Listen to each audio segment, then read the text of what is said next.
I've had some questions about the chickens, which I love. I responded to one comment, but then she had more questions. So I was like, I'm just going to make a video because other people have asked me these questions too. So her first question was, how do they stay warm when it's below freezing? That is kind of a judgment call for you, but it's highly recommended to not use heaters for the chickens. And there's a couple reasons for that. Number one, they're dangerous. Like heat lamps, the only time you're going to see heat lamps is when you have chicks and they're like in the house or a garage or something. But even still, a heat lamp's always going to be dangerous because a lot of times I literally saw a post today where somebody's like shed or whatever, their coop, sorry, something in my hair, caught on fire. So very dangerous. Obviously, you don't want that to happen. The second thing is chickens actually do really well in the winter. So, I mean, they're fluffy. So as long as they don't have drafts, they're pretty good. So I posted, like I covered the coop, especially at like the waist level down, is wrapped in plastic. And then the top is covered with tarps so that like it doesn't snow inside of there. There's lots of like drafty areas so that wind can get through because obviously you don't want condensation and stuff to build up. And then, well, I should say the run is covered. And then the coop is obviously another enclosure inside of all of that. So a lot of the wind and stuff is cut down for them. And then they can kind of regulate their own heat. Also, I have two like temperature sensors, one inside the coop and one in the run, that tells me like temperature and humidity and all of that, so I can keep an eye on them.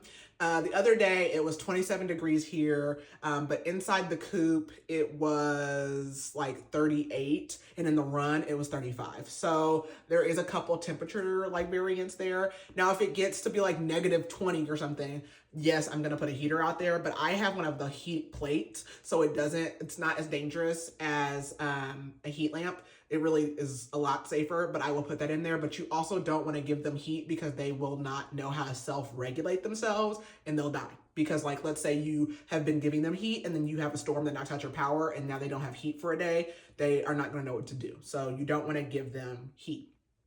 The other question was, and I mentioned something about protein. And so she asked me like, how do you know if they're cold to the point that they need a heater, which again, that's kind of a judgment call. I'm sure there's stuff all on me today.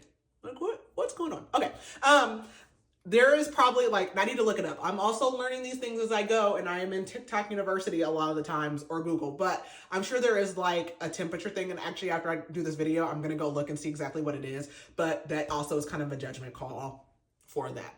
So, I don't know what the exact number is, but actually, I don't know. Let's look it up. It says adult chickens can generally tolerate temperatures below freezing and below zero,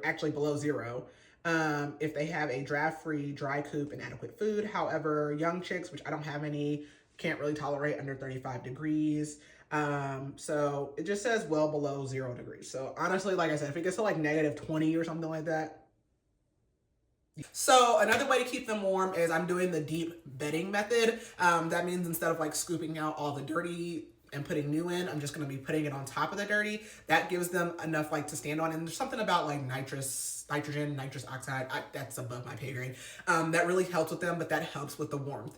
Also, high protein. So instead of just their basic food, I'm also, I always do stuff for immunity boosters because with that deep bedding, it can like encourage like mice and things are kind, and we don't want that. But with their food, I'm also doing like a high protein snack. So I give it to them every day. And it has whole kernel, sunflower seeds, what we call chicken scratch, which kind of has like a mix of stuff, grains and different things in it. Mealworms, black fly larvae, all that is really good protein, which helps them generate that heat they need to make.